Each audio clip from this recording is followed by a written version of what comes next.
এবাৰ জুবিন অনুৰাগীক প্ৰবঞ্চনা কৰিলে গীতাৰ্থই। সোণাপুৰ জুবিন ক্ষেত্ৰলৈ পদব্ৰজে অহা 2 জুবিন অনুৰাগীক প্ৰবঞ্চনা গীতাৰ্থ নামৰ এজন যুৱকৰ। জুবিন ক্ষেত্ৰলৈ শ্ৰদ্ধাঞ্জলি দিব অহা লখিমপুৰৰ 2 যুৱকক অমল শইকীয়া আৰু বেণুধৰ শইকীয়াক থকা খোৱা ব্যৱস্থা কৰি দিম বুলি প্ৰবঞ্চক গীতাৰ্থই কৈ গৈছিল ক্ষেত্ৰস্থিত D9 হোটেললৈ। এনিশা হোটেলখনত কটোৱাৰ পিছত যেতিয়া বিল পৰিশোধ কৰিবৰ সময় হয় তেতিয়া এটিএমৰ পৰা আহো বুলি কৈ 2 অনুৰাগীক তাতে থৈ পলায়ন কৰে প্ৰবঞ্চকটোৱে। অৱশেষত প্ৰবঞ্চক গীতাৰ্থক ঘূৰি নহাত হোটেল কৰ্তৃপক্ষই ৰখাই থৈ দিয়ে 2 যুৱক। অৱশেষত উপায়ন্তৰ হৈ 2 যুৱকে কাষ চাপে ডিমৰীয়া কেইটামান স্থানীয় যুৱকৰ। জুবিন ক্ষেত্ৰত পদব্ৰজে আহি শ্ৰদ্ধাঞ্জলি জনাই ঘৰমুৱা হোৱা অনুৰাগী 2জনক জুবিন ক্ষেত্ৰৰ পৰা ফুচলাই আনিছিল এই গীতাৰ্থ ফুকন নামৰ যুৱকজনে। জানিব পৰা মতে যুৱকজনৰ ঘৰ গুৱাহাটী আজাৰাত। এতিয়া জুবিন ক্ষেত্ৰৰ নামত একাংশ চলাইছে প্ৰবঞ্চনাৰ জাল। যদি পেমেন্ট নিদিয়ে তেতিয়াহ'লে অমুক কৰিম থানাত পঠাম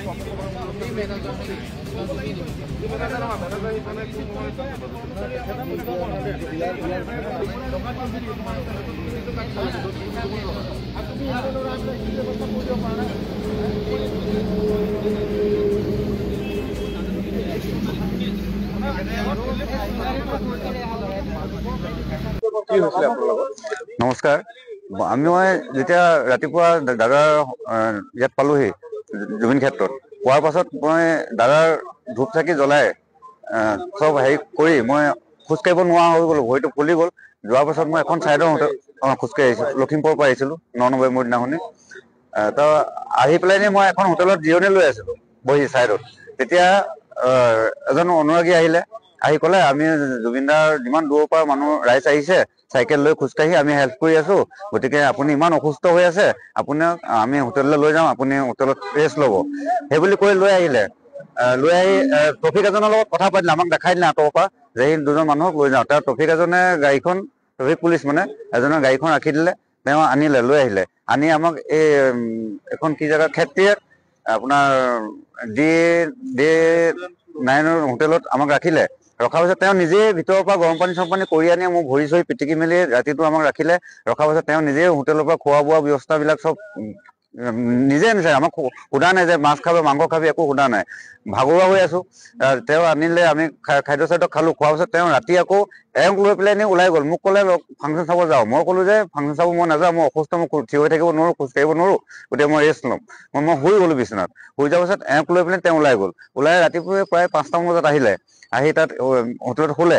খোৱাৰ পিছত মই ৰাতিপুৱা 7টা বজাত উঠিলো, উঠি গা চা ধুই মেলি মই গুৱাহাটী যাম, মোৰ লগৰ ল'ৰা ৰখি আছে, মই ভৰিটো ট্ৰিটমেণ্ট কৰিব লাগিব। মই উঠিলো, উঠাৰ পিছত ক'লে যে, তেওঁ ক'লে নহয় এতিয়া ক'ত যোৱা, ৰখিবা, আমাৰ 11টা বজালৈকে ৰুম আছে।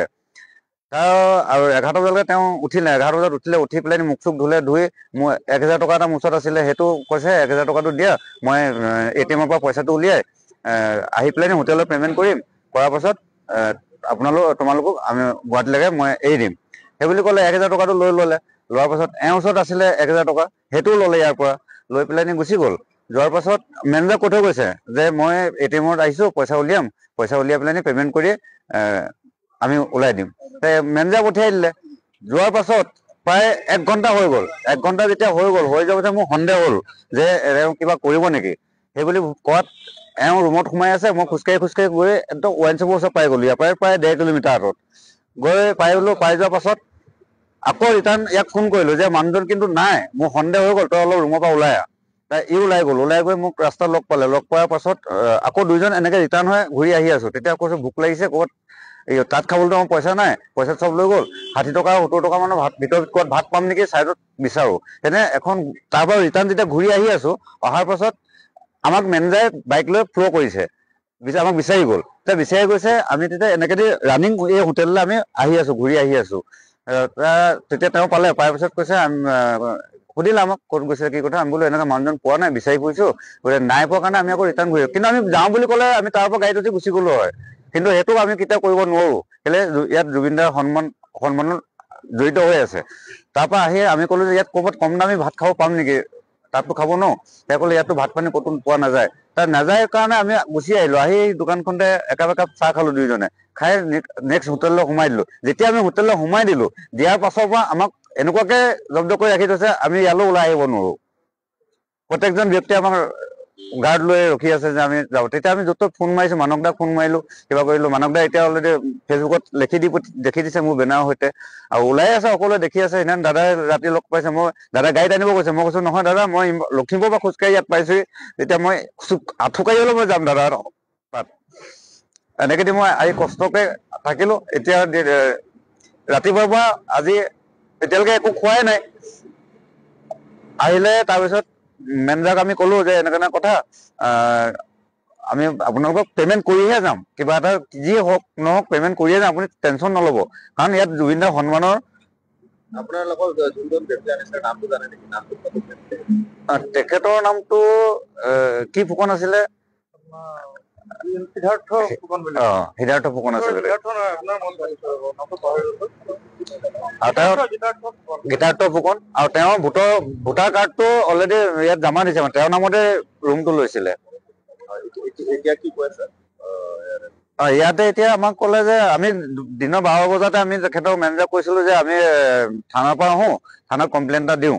তেতিয়া তেওঁ ক'লে যে ইয়াৰ পৰা যাব নোৱাৰিব, আপোনালোক পেমেণ্ট কৰিহে যাব পাৰিব। আমি ক'লো যে এজন থাকক ইয়াত, এজন ওলাই যাওঁ। ওলাই গৈ আমি এজনে থানাত কমপ্লেইন দি থওঁ। যে ক'লে যে এজনো যাব নোৱাৰিব, ইয়াত থাকিব লাগিব, ইয়াত আপোনালোকে পেমেণ্ট কৰাৰ পাছতহে ইয়াৰ পৰা ওলাই যাব পাৰিব। ঠিক আমি তেনেকে যাক তাক ফোন কৰি মেলি এতিয়া বৰ্তমানলৈকে আছো। তাৰপিছত এজন আহিলে, নেক্সট এতিয়া নাইটৰ যোনজন মেনেজাৰ আপোনাৰ আহিছে, তেখেতে আমাক চাইডলৈ মাতি লৈ গ'ল। লৈ গৈ আমাক কাহিনীটো সুধিলে। আমি ক'লো ধুনীয়াকে যে দাদা এইটো কাহিনী, এইটো কথা। তেতিয়া তেওঁ আমাক এটাই ৱাৰ্নিং দিছে যে তোমালোকৰ হাতত 1.5 ঘণ্টা টাইম আছে। 1.5 ঘণ্টা টাইম আছে, 1.5 ঘণ্টাত যদি তোমালোকে পেমেণ্ট নকৰা, তেতিয়াহ'লে তোমালোকক আইনী ব্যৱস্থা লোৱা হ'ব। তেতিয়া আইনী ব্যৱস্থা যেতিয়া লোৱা হ'ব, আমিতো ৰখি আছো ইয়াত। আমি কৈছো দাদা আমিতো যোৱা হ'লে আমি কেতিয়াবাই যাব পাৰো। আমি 12টাৰ পৰা আবদ্ধ ইয়াত ভিতৰত। আৰক্ষীক যাবলৈ আমি জনাবলৈ ওলাইছিলো, তেওঁলোকে যাব নাই দিয়া, ওলাবলৈ দিয়া নাই। গতিকে আমি ফোনতে যি পাৰিছো, মানৱ ৰবীন দাকো আমি জনালো, এপ্লিকেশ্যন কৰিলো ফোনতে। তেখেতো হেৰি কৰি আছে। লাষ্টত উপায় নাপায় আপোনালোকৰ খবৰ খাতি কৰা হৈছে। আৰু এতিয়া আমি ইয়াত সকলো আহি পাইছেহি, দাদাহঁতে কথা পাতিব এতিয়া কি পাতে। হয় চাওক, এখেতসকল আমাৰ 2জন লখিমপুৰৰ পৰা জুবিন অনুৰাগী হিচাপে তেওঁলোকে খোজকাঢ়ি আহি আমাৰ জুবিন স্থলীত পাইছিলহি, আমাৰ ডিমৰীয়াত। চ' তেখেতসকলৰ আহিছে কি মানে খোজকাঢ়ি আহোঁতে তেখেতসকলৰ একদম ভৰি বিষ, কিবা বিষ এনেকুৱা হৈ গৈছে। ৰাতি আহি প্ৰায় 2:30মান বজাত তেওঁলোকে আজি জুবিনৰ সমাধিস্থল পাইছিলহি। তো তাৰপিছত তাৰ পৰা তেওঁলোকক কোনোবা সিদ্ধাৰ্থ নামৰ ল'ৰা এজনে আনি পেলাই আমাৰ ক্ষেত্ৰীত D9ত থকা খোৱাৰ কিবা এইবিলাক ব্যৱস্থা কৰি দিয়াৰ পিছত মালিকে মানে ষ্টাফৰ বাহিৰৰ যিজন মালিকে অথচ গমেই নাপায় তেখেতসকল কোন হয় কি হয়, আনি পেলাই ইয়াত হোটেলত মানে নাম এন্ট্ৰি কৰি পেলাই ডাইৰেক্ট ৰুম চুম লৈ পেলাই এনেকে খোৱা বোৱা কিবা কিবি ব্যৱস্থা কৰি দিছিল। যেতিয়া ৰাতিপুৱাৰ কিবা বিলৰ ক্ষেত্ৰত আহিলে, চ' বিল ক্ষেত্ৰত হওঁতে তাৰমানে তেতিয়া তেওঁ পলাই দিলে। চ' সেই পলাই দিয়া ধুৰজনে তেখেতসকলক আকৌ ফুচি থাকিল ইয়াতে। চ' তেখেতসকলে কৈছে যে আমি জুবিন অনুৰাগী হয় এনেকুৱা শিৱসাগৰৰ পৰা আহিছো, লখিমপুৰৰ পৰা আহিছো। চ' আমাক এতিয়া ওলাইও যাব নিদিয়ে, এতিয়া আমি খাবলৈ পইচাও নাই, আমাৰ বহুত বিপদত পৰিছে তেওঁলোকে। ত' আমাৰ এই খবৰক ফোন কৰি পেলাই আমাৰ গোটেইখিনি জনালে যে আমি এনেকে ফচি আছো দাদা, আমাক আহি পেলাই এনেকে অলপ হেল্প কৰি দিয়ক। আমি এতিয়া আহিলো, আমি অহাৰ পিছত তেখেতসকলক দেখিলো সঁচাকে খোজকাঢ়িব নোৱাৰে, খাবলৈ পোৱা নাই বোলে একো। ত' তেনে ক্ষেত্ৰত দিনৰ পৰা তেখেতসকলে খাব পৰা নাই, আৰু থানালৈকে যাব খোজাৰ পিছতো তেওঁলোকক তাৰমানে থানালৈকেও যাব দিয়া নাই এওঁলোকৰ ষ্টাফে। চ' সেইকাৰণে আমি ইয়াত আহিলো, অহাৰ পিছত মালিকক ফোন কৰিলো, মালিকেও ইমিডিয়েট দৌৰি আহিলে।